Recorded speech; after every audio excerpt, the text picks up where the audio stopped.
Dans quelques jours, Noël sera là. Et même si l'ambiance cette année est un peu particulière, chacun de nous essaie de mettre un peu de magie après cette année compliquée. Le mois de décembre voit ouvrir chaque jour sa petite fenêtre. Pour la première fois, un calendrier de l'Avent m'accompagne jusqu'à Noël.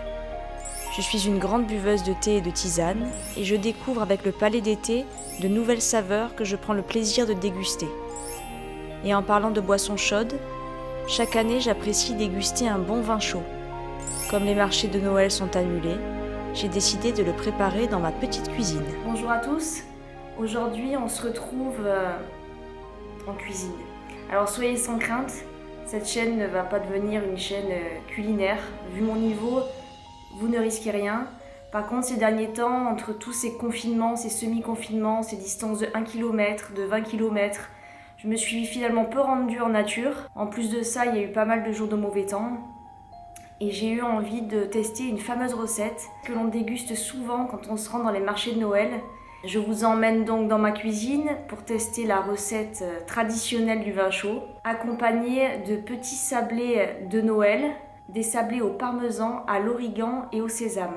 Alors quand on décide de faire une recette de cuisine, évidemment, il faut avoir les ingrédients. Moi, mon frigo est toujours dans un état assez désertique, donc je vais me rendre au supermarché et aller faire les courses nécessaires.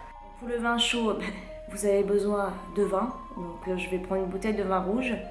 Vous avez besoin de sucre roux, de cannelle, d'une orange, d'un citron.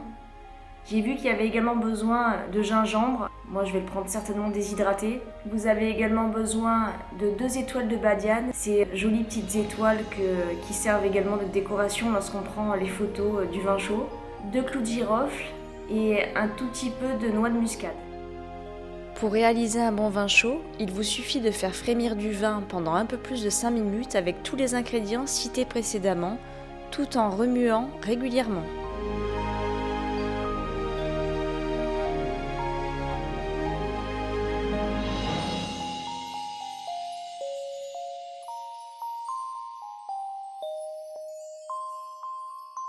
Il est important que le vin chaud soit servi, comme son nom l'indique, chaud, car ce genre de boisson ne tolère pas d'être tiède et encore moins froid, contrairement au thé par exemple.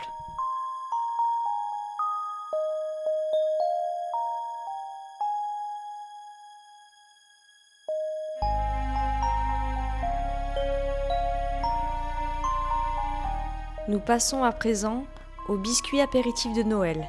Pour ce faire, vous aurez besoin de 150 g de farine, 40 g de parmesan, 50 g de beurre, 6 centilitres de crème fraîche épaisse, une cuillère à café d'origan, une pincée de sel et des graines de sésame. Pour essayer de gagner un peu de temps, je me suis équipée d'un vieux blender dans lequel je mets tous les ingrédients indiqués sur la recette.